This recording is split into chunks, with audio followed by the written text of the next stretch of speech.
Standing up for families throughout Nevada, telling the stories of working women and men. This is our voice and our community. We are Nevada with your hosts, Leonard Cardinale and Nick DeArchangel. Come on, rise up. Come on, rise up. Come on, rise up. Come on, rise up. Come on, rise up.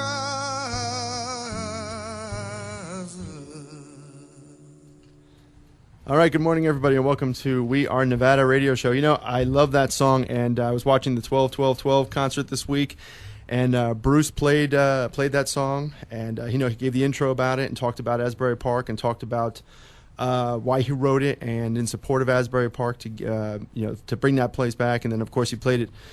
You know, it was released for the 9/11 CD that he came out with, and then it was played again for the Sandy Relief.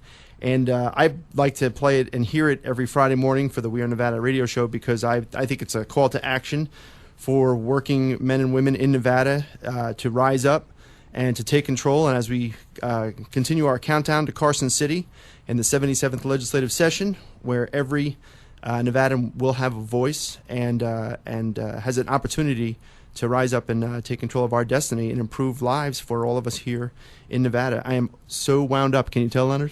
Yeah, I know. I don't know if you had a lot of Red Bulls this morning or if it was a Starbucks. I'm not a caffeine Red Bull kind of guy. I had a little pumpkin Dunkin' Donut this morning. Really? I just had water so far, so that's what I have in the morning. Well, good morning to everybody. My name is Nick DeArchangel, and I'm here joined by my co-host Leonard Cardinale. Yeah, we have a lot of things happening in the news this week. I'd like to start off by talking about the shooting over there in Connecticut. There's a shooting at a school. I guess so far 3 people are injured, and from what I understand from the news, a gunman died. So our thoughts and prayers go out to everyone who's affected by that. As you know, it can be very scary having shootings at schools and having people's lives on the line like that. I'm not sure if it's a result of the downturn in the economy with all these shootings at the malls and the schools, or it's less of a police presence.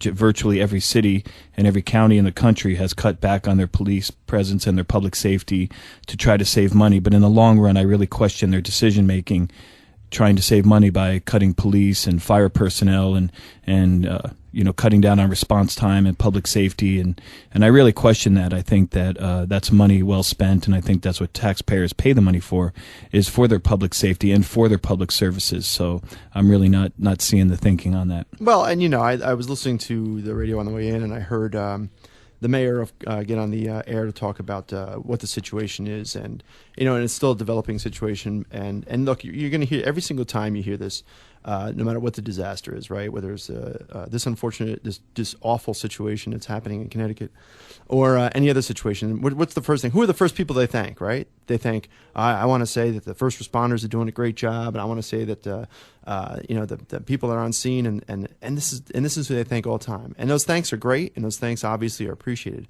But when it comes time to cutting budgets and cutting back services and the services that we rely on in times of crisis, in the worst times, right? That's not the place to look.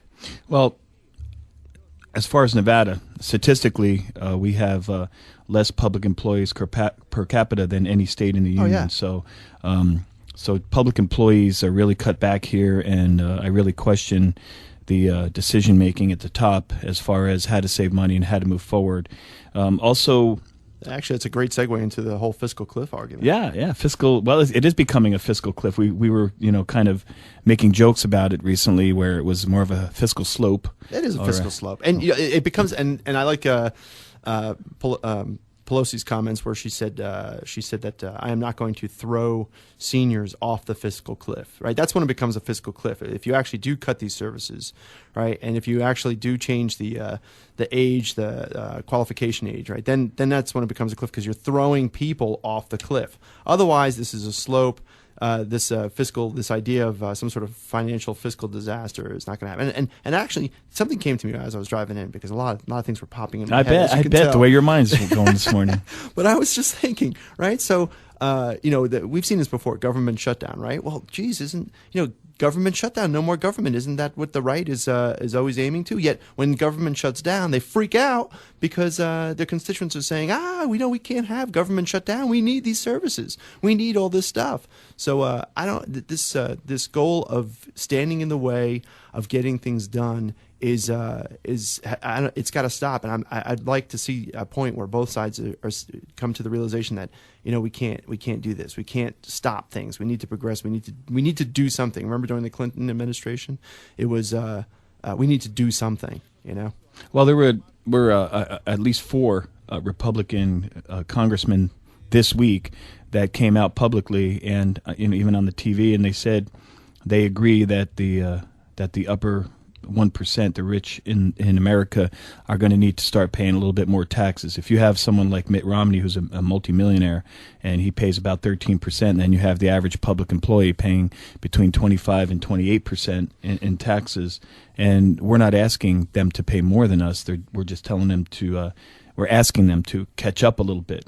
And which segues into well, it's a common theme. Look, and it's funny because we have on the show a little bit later on Howard Watts from Progressive Leadership Alliance of Nevada, and he's going to talk about the mining issue. But it also goes to the Nevada State Education Association's education initiative, and this is what we're talking about here at the local and the national level about paying fair share, right? About paying the fair share, and finally putting the money back into these services and that we need. Well, let me tell you, I was flying back from Reno. We had a big public employee coalition meeting up in the north. I met with Washoe County and Reno and a lot of our friends up there and a couple of legislators. So I'm on the plane ride home, and I'm sitting next to a teacher from Washoe County, right. 35 years, and teaches high school. Her name's Sue, very nice lady. And after talking about this for a while, the real question started to become, who are these powerful people in Nevada? Who are these people that are fighting a tax initiative that can support K through 12, that can improve our schools, and what is their motivation? What is really in their heart? Why would they fight something? We're trying to find any way we can to try to fund education, and we're coming up with ideas, and we're going to the public, and we have 152,000 signatures saying, yes, this is what we want. We proved through polling that 3 out of every 4 people in Nevada, and think about that, that's a lot of people, that's hundreds of thousands of people, agree that we should fund education, and they agree with this initiative. Right, and so one of the things that there's an article today in the paper, and one of the things that you hear is, it doesn't need more money, and the solution isn't to throw more money. Well, these are the solutions that are being proposed when there is no money. And I'll just read a little bit from this. Opening elementary schools consisting entirely of portable rooms. Ever take a class in a portable? Ever have any type of meeting in a portable? You can't do it. Adding portable classrooms to existing schools where the field's already packed with as many 20 portables. Moving 5th graders to underused middle schools and full-day kindergartens to high schools. Changing some schools back to year-round calendars. When there's no money, these are the solutions they come up with, and they're not good solutions, right? They called them rational decisions, yeah, right? And so this is. I had a conversation once with an educator, and they said it was someone that works for the charter school system, and they said, "Look what we do! Look what we do with less money."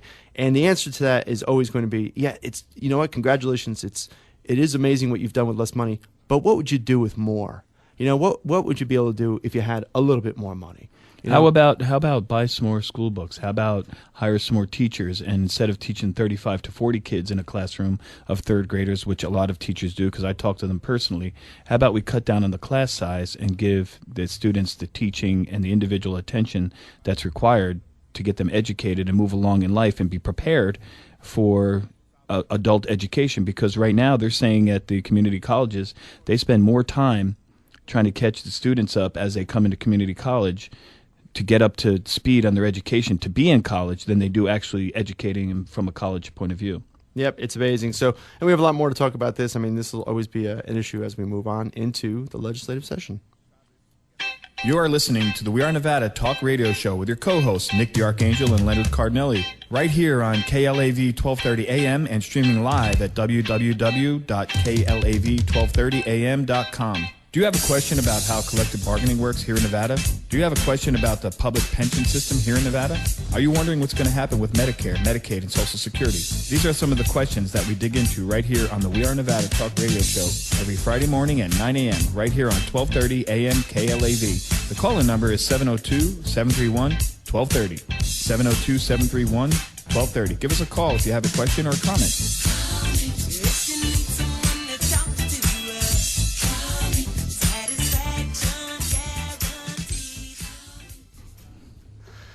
You know, that little promo there was Leonard's idea, and I have to admit I was really skeptical. I was like, Leonard, I really wasn't a disco kind of guy back then. I know, but people love the '80s throwback. They love it. I still can't believe that people got away with dressing the way they did back in the '80s. That was it's interesting to watch it on TV. Yeah, I agree. All right, so let's get started with our guest this morning. Well, Howard Watts, and Howard, I want to welcome you here. Howard's with the Progressive Leadership Alliance of Nevada, and right off the bat, I have to congratulate you on Howard won the 2012 Mario Savio Young Activist Award. Yeah. This award is presented each year to a young person with a deep commitment to human rights and social justice and proven ability to transform this commitment into effective action. And of course, I mean, that's the key, right? Is turning it into action and getting other people on board. And that's what this group is all about. We are Nevada, and we are certainly happy to have you here this morning, and can't wait to tell us a little bit about yourself, your background. Well, thanks for having me. So I'm the field director for PLAN, which is the short way of saying it. Yeah. I was born and raised here in Las Vegas, and I get up every day and try and fight to make it a better place and a more fair and just place to live.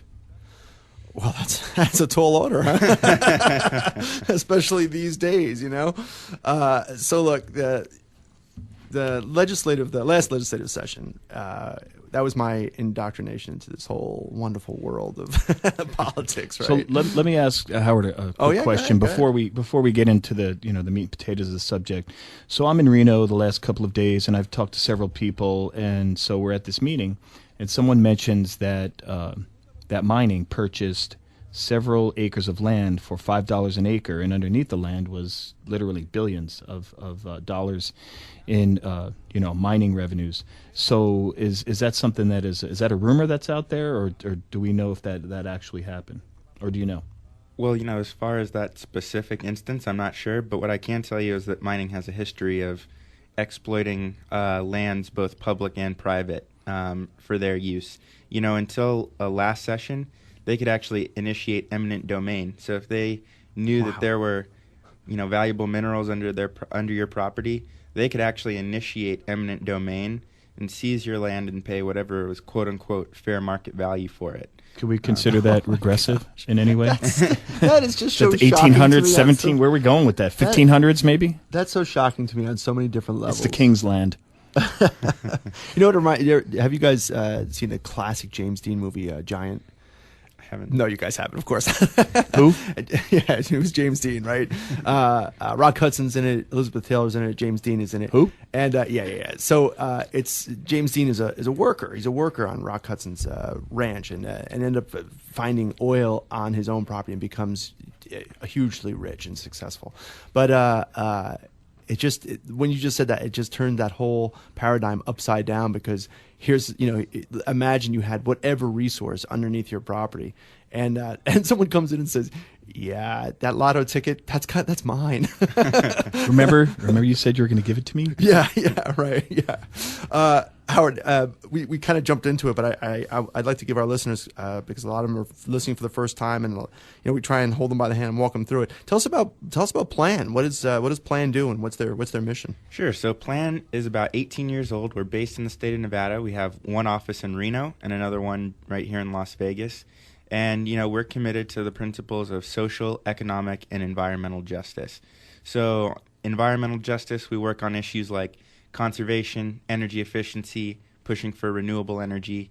On economic justice, which we're going to talk a lot about today, we work a lot on tax fairness, trying to create a progressive tax and budget system for our state, and trying to make sure that everyone has access to economic opportunity. And then when it comes to social justice, we work on issues of, human rights, civil rights, human dignity, and that includes, fights like immigrant rights, civil rights, voting rights, issues like that. Medicare rights. Yeah, healthcare, big issue for us. Right, and we've seen history has proven that when communities pull together and they understand that these rights, these social issues are all of our issues that we need to champion, then it makes it a better place. And so on that, tell me about the last legislative session. Tell me about victories that you've had coming out of that session. Right. So really quickly, PLAN uses a variety of tactics to try and advance social justice in our state. We do grassroots organizing. We get people to participate in the elections. We do research, and then we also do, direct and grassroots lobbying. So last session, we were working on a lot of different issues. We actually were able to pass 6 LGBT inclusive laws in our state, including anti-discrimination laws for employment, housing, and public accommodations. So we are now a national leader in that we cover everybody we can think of in those laws. Nobody is exempt from non-discrimination. We worked on some historic mining reform, which I know we're going to be talking more about. That was an uphill battle. Yeah, that was a big uphill battle. And then we did a big push around the tax and budget issues as well. We pushed for the margins tax during the session. We, pushed for increased revenue, and we definitely didn't get what we wished for on that.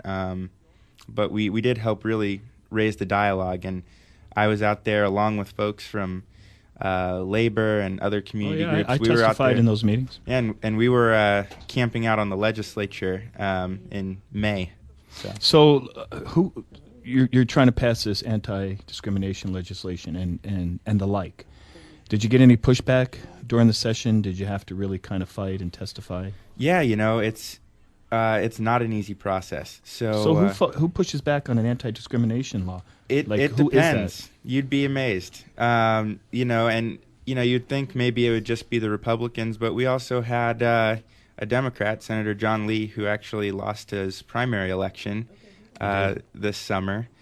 He actually opposed one of our employment non-discrimination bill because it would include gender non-conforming and transgender people. And we actually got a Republican, Senator Kekeffer, who went across the aisle to make sure that bill passed. So it's not always partisan. PLAN will work with whoever we can to try and advance, socially just policy in our state. Well, that's interesting. And let me just say, I did meet with Senator Kekeffer in the last couple of days, and a gentleman, very intelligent, and I really do appreciate, even though he's conservative and considered Republican, very open-minded and willing to work with both sides. And I have found him to be that way.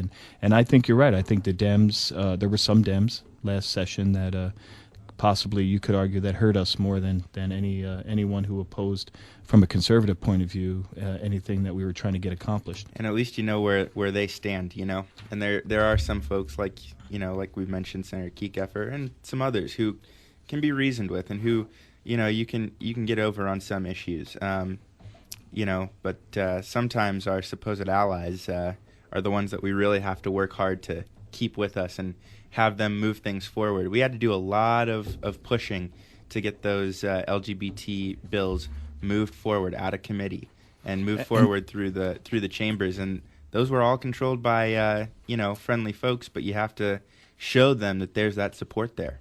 Well, some of them are no longer in politics, though. Also, I might want to mention. Go ahead, Nick. Sorry. So let's jump into mining, because this SJR 15 is something that we need to talk about, and this is a huge issue for the state. And I know you mentioned in the last session you had some success as far as with the mining issue, but what's going on with this? Give me a broad overview of this so we can better understand it. Yeah, so let's get right to the main issue right now, which is SJR 15. What that is a proposal to put before the voters of the state a proposition to remove the mining industry's constitutional sweetheart tax loopholes. They are the only industry in our state that has their tax code in our state's constitution, not in state law, but the Constitution, which makes it extremely hard to change. and it's been like that since the 1800s. So what that means is that the legislature has no flexibility. They're completely limited in their ability to raise or alter the revenue structure, and taxing gold mines where, you know, an ounce of gold is worth $1,700 right now It's incredible. versus taxing, you know, gravel. They're both taxed in the exact same way. So it's completely inflexible. And what this would do is just remove that constitutional barrier so that we can try and come up with a modern and fair system to tax that industry. Well, let's face it, the mining industry has write-offs that no one else has. Isn't that what it really comes down to? So last year we go and we speak about the NRS, and we ask them, we say, look, they're getting tax breaks that no one else has in the state. And we understand there was a time when mining kind of ran the state and there was a lot of money coming in, but we didn't really ask them to overturn the Constitution and change everything in general. What we said was, can you just relieve some of these deductions that they get that are some of them are kind of ridiculous, like, you know, like they get to write off houses and, you know, and cars and trucks that they own personally, you know, from what I understand. So we're saying to them, hey, just, you know, keep it business like everyone else. Yep, and, you know, and they would also write off other taxes, or they'd write off something 2 separate times, and some of those loopholes were thankfully closed. But they're set to sunset. And, you know, this battle goes back a few sessions, and we asked, you know, are states hurting? Close some of these ridiculous, deductions. You're paying on your gross revenue. You're paying about 1% of that revenue in taxes, compared to, you know, we go to McDonald's and buy a cheeseburger right now. We pay 8% on it. So we wanted to change that. They said no. We ran a ballot initiative in 2010. They filed legal challenges against it. We didn't quite get enough signatures, but we were able to pass some reforms. And SJR 15 passed in the last session. It has to pass again this session to bring it to a vote of the people, and that's what we're pushing for. So as we move forward toward the session, obviously we have several weeks. You think it'd be possible maybe, you can catch up with us in a few weeks, maybe come back on the show, give us an update, tell us what direction, we're taking, because as you know, the We Are Nevada Public Employee Coalition, along with our community partners, support Plan completely, and we're going to do everything we can to try to stand by you as we move forward toward the session. Absolutely, and we support you guys as well, so look forward to coming back on the show. Well, I just have another question I want to ask you about, and that is, look, I hear these arguments, right, about if we tax more, these people will leave, whether it's corporations or whether it's mining, right?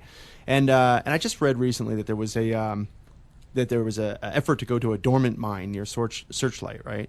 And this says to me that the miners aren't going anywhere. As a matter of fact, not only are they not going anywhere, they're not going to walk away from $1,700 an ounce. I remember when gold went to $300 an ounce. And I remember thinking, oh, I can't even believe it. It's at $300. But my point is that if they're looking at old mines, if they're kicking around mines that have that had everything squeezed out of them and seeing what they can get out of them, then they're not going to leave. So what are these arguments about, and what is this issue here? Well, when it comes down to it, the industry is just trying to get out of paying taxes, and they bend the truth as much as possible. They say that, comparing their taxes to their gross revenue makes no sense. Yes, it does. When you pay 1% on your gross profits compared to taxes, other taxes that industries are paying. And, I think you hit on a good point, Nick, which is that mining is a very distinct industry. Right. We're taking resources out of our land that are non-renewable, and we need to tax that business differently than a business that's here for the long term, that creates jobs, that becomes just a permanent part of a community. A mine is not a permanent thing. And as far as, leaving, right. Are they going to take the minerals with them? No, No, absolutely not. And Nevada is one of the most mineral-rich, especially gold-rich places in the entire country. And I've heard a rumor that there might be oil near Tonopah. Right. They can't take this away. They can't take it out of Nevada. And if they did, honestly, there's not a more tax-friendly place in the country than Nevada to mine. All we're asking them is to step up a little bit and pay their fair share. Well, like my good friend Danny Thompson from AFL-CIO says in some of his speeches, he says you can go up north and you can stick a shovel pretty much anywhere in the ground up there, and you can pull out some valuable minerals. But that's not the issue, because you can do that all day long. The issue is they mine these minerals, and then it's the write-offs. So they have these costs that are associated to pulling these minerals out, and they have write-offs that go way beyond what anyone else is able to get. And last year, I believe, and maybe you can correct me on this, I believe even if we could got 1 or 2% more from the mining industry, we would have been able to balance the budget fairly easily, just 1 or 2%. Yep, about 2%. And, it's just, when you think about the labor, the human safety aspects, it's a dangerous industry. It's an industry that is naturally destructive, right. And it's non-sustainable by its very nature. And when you look at those things, and we're not anti-mining. The mining industry would love to say that we are. We understand that those minerals are precious and useful and valuable. We don't want to stop mining in our state. We want it to be done in a responsible way that looks out for the workers. We want it to be done in a responsible way that looks out for the environment.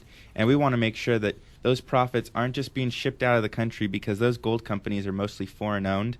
We want to make sure that some of that money is going to stay to help benefit Nevada's children and Nevada's families. Contribute to the welfare of Nevada. Exactly. That's really So, it. so just real quickly, in about a minute that we have left here, what can we do? What can Nevadans do to help out with this effort? Well, they've got to make their voices heard. Mm-hmm. So, contacting your legislators, SJR 15, that is the major front on holding the mining industry accountable. We've got to get it through again. You have a website or somewhere they can go? Facebook page, don't you? Yeah, we got a Facebook page, we got a Twitter, and we've got a website, and all of them are Plan Nevada with one N. So PLA Nevada.org. Facebook /Plan Nevada, Twitter /Plan Nevada. You can find out more. And folks just need to make their voices heard so that we can move this through the legislature. Awesome, Howard. Thank you so much for joining us being this with morning. us today. Thanks for Hopefully having you'll us. come back. I really Be appreciate glad it. to. At the Minnesota State AFL-CIO Convention, Hubert Humphrey, the 38th Vice President of the United States, said, "The story of the labor movement needs to be taught in every school in this land. America is a living testimonial to what free men and women organized in free democratic trade unions can do to make a better life. We ought to be proud of it." This week in labor history, December 9th, 1869, the Knights of Labor was founded on this date in Philadelphia as a secret society open to all members of the producing classes except parasites like stockbrokers and lawyers. The Knights were one of the most important labor organizations in the late 1800s, reaching a membership of 700,000 by 1886. While other unions were fighting for a 10-hour workday, the Knights were demanding an 8-hour workday, as well as an end to child and convict labor. They were also one of the earliest labor organizations to accept minorities and women. But the Knights of Labor weren't perfect. They supported the Chinese Exclusion Act and participated in anti-Chinese riots. December 10th, 1906. The first sit-down strike in the U.S. called by the Industrial Workers of the World at General Electric in Schenectady, New York.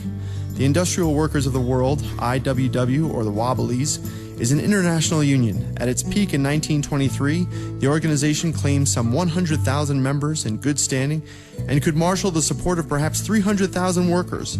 Its membership declined dramatically after severe government repression as part of the first Red Scare and a 1924 split brought on by internal conflict. IWW membership does not require that one work in a represented workplace, nor does it exclude membership in another labor union. The method of sit-down striking was later adopted by the labor movement in the 1930s, with the Flint sit-down strike being the most well-known. A sit-down strike is a form of civil disobedience in which an organized group of workers, usually employed at a factory or other centralized location, take possession of the workplace by sitting down at their stations, effectively stopping production, and by sitting down, preventing their employers from replacing them with strikebreakers.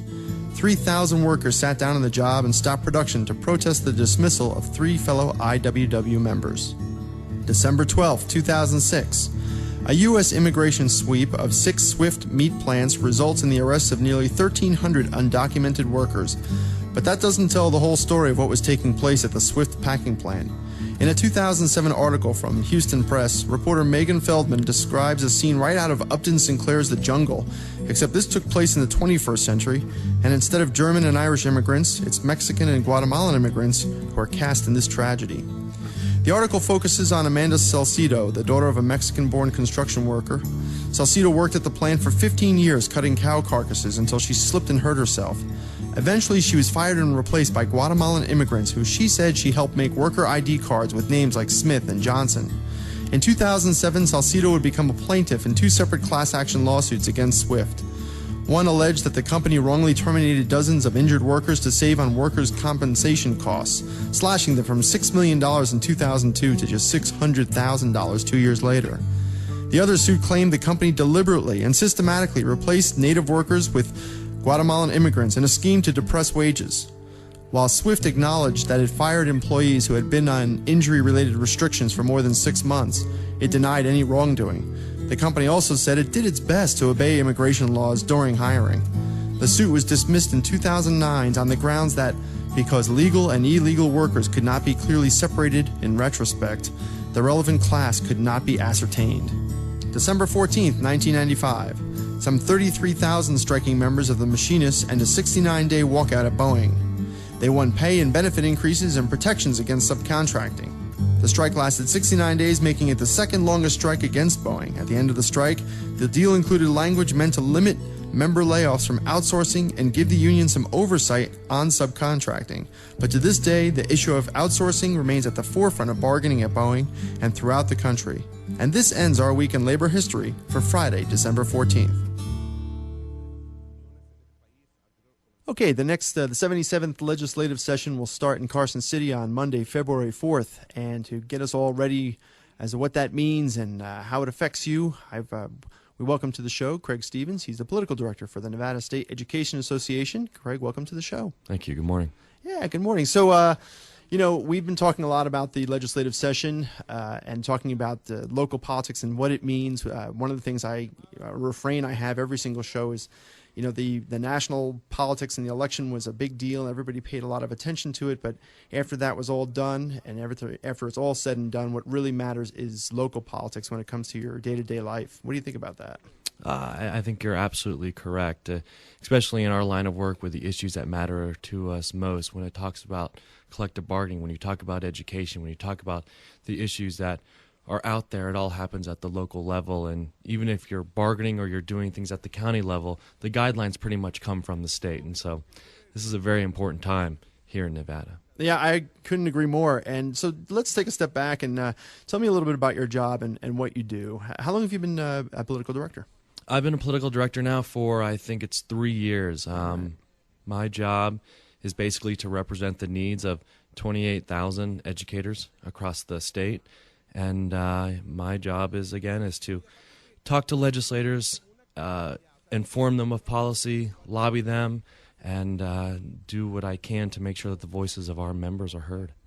So this is a really important job, right? Because what happens now is what you're really talking about is, kind of bringing the voices of our members, of educators, to the table, right? If you didn't have that opportunity, how would the average Nevadan have any type of say? And why is that important? I mean, can't legislators just do their jobs on their own and do the right thing? And it is important. And some folks, when they look at lobbying or the job of being a lobbyist, is sort of not a very upstanding position. But really, it's impossible for every single educator to get out there and talk to a legislator. It's the reason why we have collective bargaining. It's impossible for every educator to have their voice when they're talking to management. So my job is to listen, but to represent their needs to a group of people that may not really understand education. They may not understand the art of teaching, the art of driving a school bus even. And so it's important that, first of all, that I know the issue and that I know what's going on out there, but that the legislators see me as the voice of the educators because, again, they can't go out there and talk to every single one of them. Well, it's great that we have that because, I had a taste of it in the last legislative session, and I got to kind of see what happens up there, and I saw the all the different meetings and things, and I'll tell you, I'll never forget this one evening. It was late at night, and we got a call saying you got to get down here. They're having a meeting right now on this issue, and we went down there, and we went to the room where they had the meeting earlier in the day, but they decided to they changed the meeting room. And so I ran downstairs to where they post the where they're going to have these meetings, and it wasn't posted yet. And so then I had to run to another room to find out where it was posted. And tell me, what is it like? I mean, that's just from my own perspective, and I was there, a week maybe at the most. Tell me about some of the things that you've seen. It's incredibly frantic. The beginning always sort of starts out slow. Everybody's sort of getting to know each other and to getting back into the rhythm of session. Remember, we only do this once every 2 years. So it's sort of a reunion of sorts when everybody gets up there. But then by probably about the first month, everyone's pretty much sick of each other because you're dealing with each other every single day. But really what it's about building relationships not only with the legislators but with the other lobbyists and people in the building. Because, for example, when you talk about those room changes, sometimes you don't read the notices. You hear about it from somebody else, and you hear about this bill being heard. And so really it's about networking the whole building so that if something is going on, you hear about it almost immediately and can do what you can to make sure that you're there to do your job. It's funny because I remember in my journalist days, one of the things that we heard is every time a session came up was that all the deals are made in the hallways. I see you nodding your head.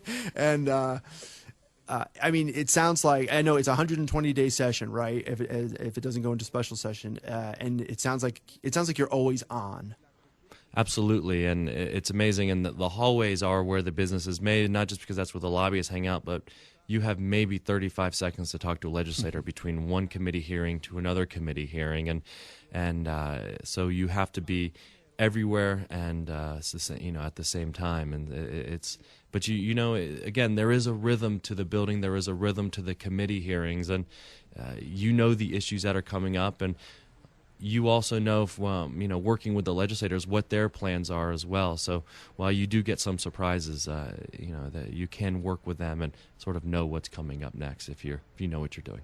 But also, I mean, this having you up there also it gives our rank and file, it gives our members, it gives the working person not just their voice in a symbolic or way, but also, I mean, they go up there, they actually participate in this process, don't they? Absolutely. In fact, one of the best hearings that we had last session was on a Saturday. We were talking about teacher tenure, educator rights, and the hearing lasted probably about 3 hours, and 2 hours were of our members testifying in front of them, talking to them about the legislation. And it wasn't necessarily going, this is a good idea, this is a bad idea, but talking about their job and why they're doing what they do and how the legislation would affect them. And it was probably the best day of the session, at least in my experience. And talking about that, the best day of the session and good things that came out of the session, one of the things that you and I were talking about yesterday, and it just reminded me of that, was the TLC, the Teacher Leadership Council, and that came out of that last session. Is that correct? Tell me a little bit about that, and give us a little history on that and why that was so important. Absolutely. Once Assemblywoman Debbie Smith, now Senator Debbie Smith, had this idea to get everyone together into a room and to really talk about an educator evaluation and principal evaluation and see how we can make those changes in order to accurately reflect the profession, but also to see how we can improve education in general. And Senator Smith is probably the best piece of education reform this state has seen in a very, very long time. And what it's done is brought everybody to the table to talk about what are our priorities in this state when it comes to educators. And the leader part are the principals, but we believe our educators are our leaders. So it's administration, it's teachers coming together and to figure out how do we measure success, but how do we identify issues, but how do we remediate our educators as well? Is there a professional development system in place that's going to truly reflect our values in getting educators better? And that's really what the next step in the process is going to be. Yeah, that's fantastic, and it's so important that they're part of the conversation, and they are the experts. The educators are the experts, and they can make these decisions. They can move these types of things forward. Now, as we know, our education initiative just had a huge milestone where it was qualified by the Secretary of State. It is a ballot initiative that will go to the legislators once it clears the Supreme Court hurdle, and the legislators will have to deal with it within the first 40 days. Now, this is a kind of a different way for an issue to be brought to the legislature. Tell me about. I mean, just from a basic nuts and bolts kind of way, because I imagine a lot of our members, we don't think about it because, like you said, it's a session that only comes about every couple of years, and Just tell me about the bill draft process. And it's it's funny because it's a segment that we have here on the show where we talk about this is the crazy bill draft, and we see what is it like. I mean, to me, it seems like thousands of them. How many bill drafts get about roughly? To be honest with you, I don't even know how many, but I know that by the end of session, we're usually tracking around anywhere between 300 to 500 bills, depending on which side of the body that we're looking at. And it's pretty amazing to watch from the start, where you could literally have a session end and have a legislator put in a bill draft request, once that session is over. And so it sort of starts from a kernel, like a popcorn, and then a lot of heat sort of comes, and then it sort of becomes this issue that it either is it either becomes a very large one or just sort of gets shoved aside. And so it's pretty interesting to watch the process develop. When it comes to our initiative, tax policy is a very difficult thing to do up in Carson City because of the 2/3 majority and all the politics that's played. And it's great to see that Nevada, and we're hoping that when the Supreme Court comes back and allows us to move forward, that the people's voice are going to be heard, and whether the legislature moves on that or not, the people's voice are going to be up there. 157,000 signatures. That is a lot of people. Yep. That believe our tax policy needs to change, and we're hoping to send a message. So the bill drafts, and last week on the show we went through a couple of them, and that thank you that you helped provide to me. That limits liability due to equine injury was one of them. I don't know why that one just sticks in my head, but so how do they come about? Where are these bill drafts coming from, and tell me about that process, because it's fascinating. Some of it comes from legislators. Some of it comes from organizations such as ours, who we can make recommendations. Other departments of government, the Clark County School District, I believe they get 2 or 3. Washoe County School District, they get 1. But it really comes from the populace at large. You could have a legislator sitting into a meeting one day and say, "Oh, that sounds like a great idea." Mm-hmm. During the interim as well, there are legislative committees that actually meet, and they come up with their own agenda, for example, the Interim Legislative Committee on Education. They have a lot of bills that are out there regarding education reform, and we get to talk about and discuss those issues, but in the end, they have their agenda that they move forward. So it can really come from any place, but you have to identify what the issues are. Mm-hmm. You have to know who gets certain BDRs. There are some agencies that only get one, others get many. The governor himself will get some. And so it's really knowing the game and knowing who has a BDR available, knowing if that idea will mix with that legislator or the agency, and then moving forward with it. All right, now I need to make a confession and fess up here a little bit. So when I worked for a news broadcaster here in Las Vegas, and the session rolled around, we had a guy in the newsroom. He was such a wonk, and he was proud of it, and he would he loved to watch and track these bill drafts, and I have to admit, I was always like, and it was a chore. I mean, and I remember the news director at the time was trying to get it. She was trying to assign it out so that because there are so many bill draft requests, BDRs, she wanted us all to keep an eye on some that we thought might become newsworthy. And I just thought it was such a chore. But really, when you take a step back, and now that I'm in the position I'm in now, how important is it for people, especially in this time in history, to keep an eye on these BDRs that are coming across? It's very important, especially because the BDR just sort of represents an idea. There's no actual legislative language that's attached to it. So when you see a BDR out there that says you're talking just about changing provisions within K-12 public education, well, there are a lot of provisions involving K-12 public education. So it's really reaching out to the legislator and figuring out what it is. But once that BDR is on paper, it's everything sort of comes into focus, so to speak. So it is important to see where the policy is coming from, because you sort of begin to understand the mood of the session and where that session is going.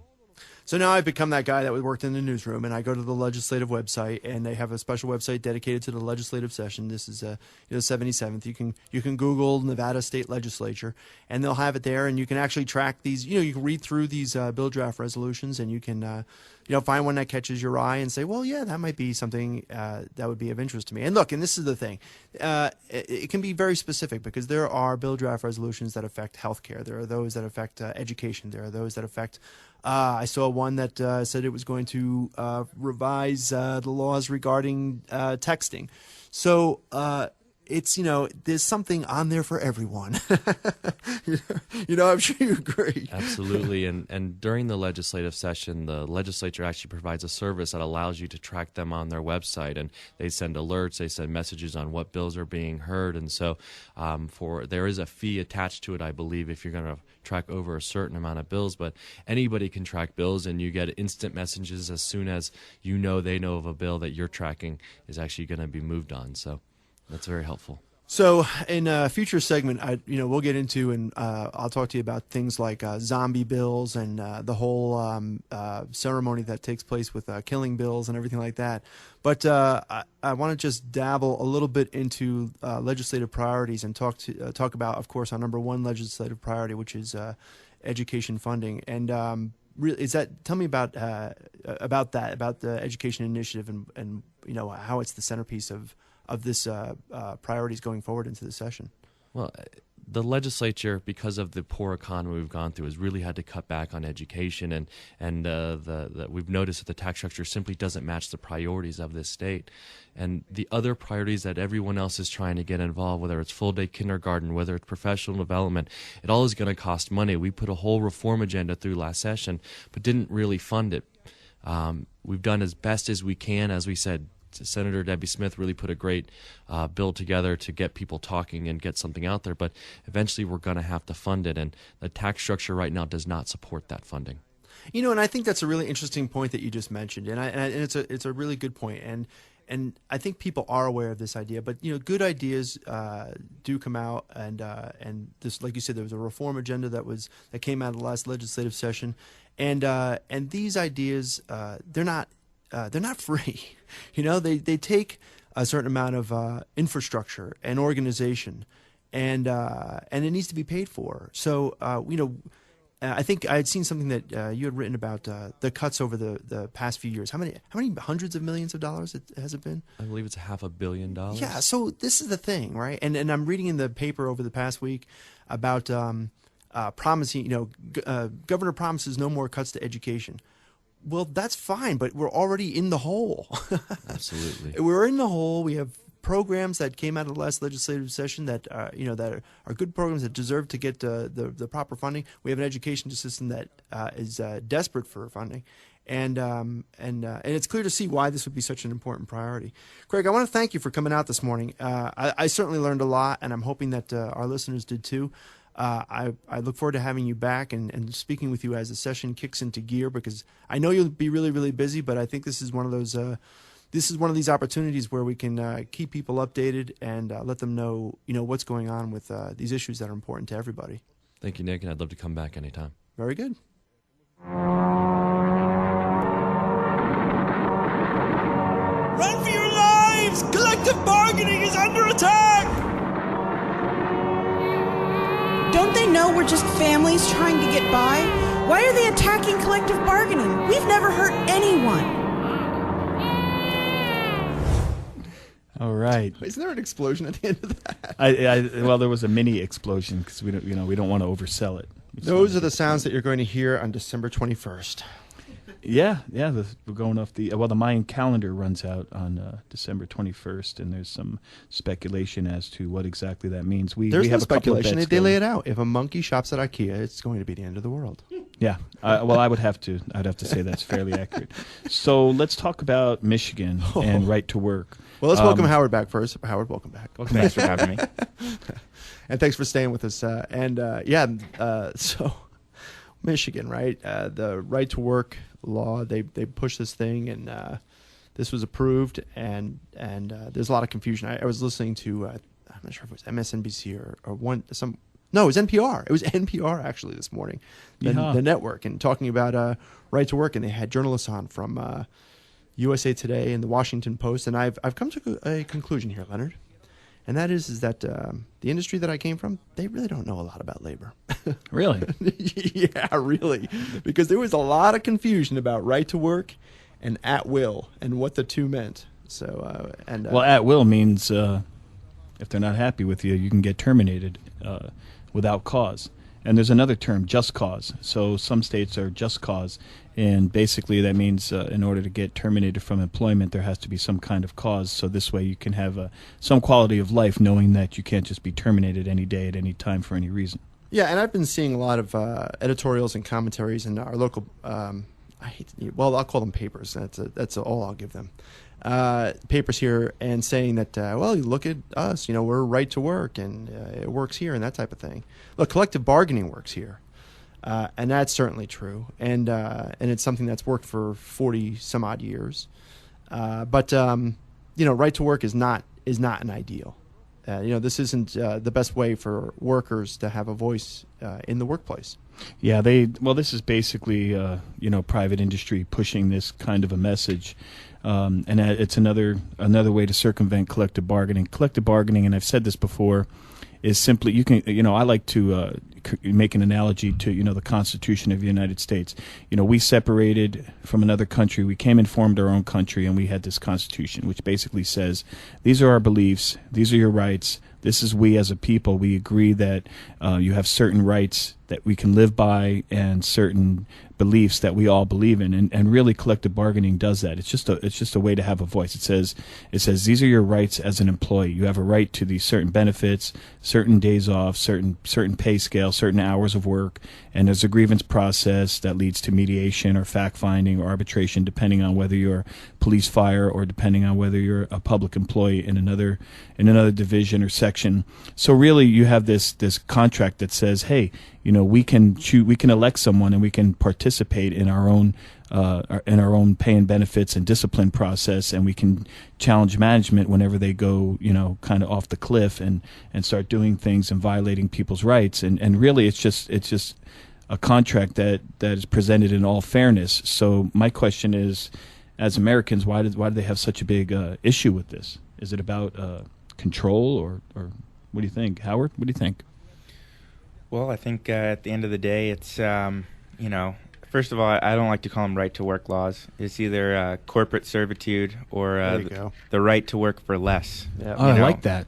And, at the end of the day, it is corporate greed that drives this. Companies want to pay lower wages, lower benefits. And they've found a crafty way of doing it, which is, through right to work.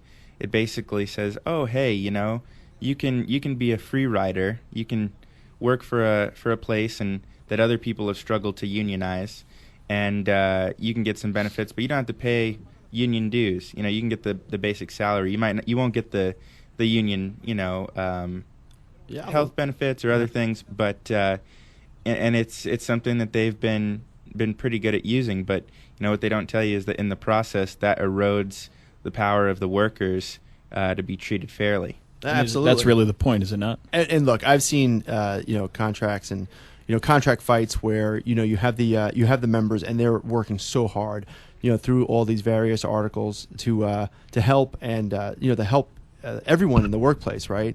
And the person who is not part of the union, who's still covered by this contract, wants to contribute, or there's things that they don't like. But the thing is that, look, unless you're, if you want the voice, you have to be part of this collective.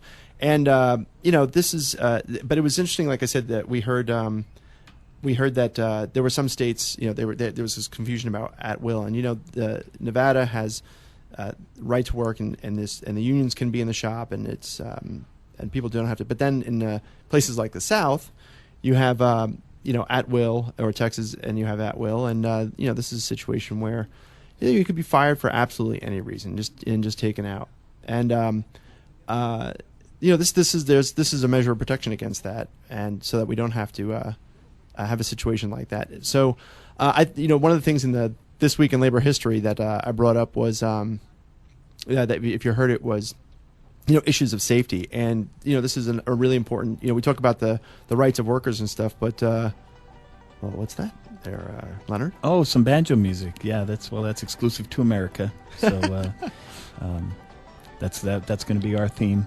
and no pun intended. So you have collective bargaining. and it's really important in safety issues. And sometimes those safety issues are unique to the workplace, but sometimes they extend out into the public. In the This Week in Labor History, we talked about meatpacking plants and scenarios that we've seen from. So who fights to keep those safety standards? Right, exactly. Like if you don't have a voice, who fights to protect the workers who bring these issues to management, and then ultimately to the public that benefits the company and also benefits the public, whomever they elect. Well, we'll pick this up again next week, 9 a.m. right here on 1230 KLV AM. Please join us. We are Nevada Talk Radio Show, and thank you, Howard, for being with us. Thanks for having me.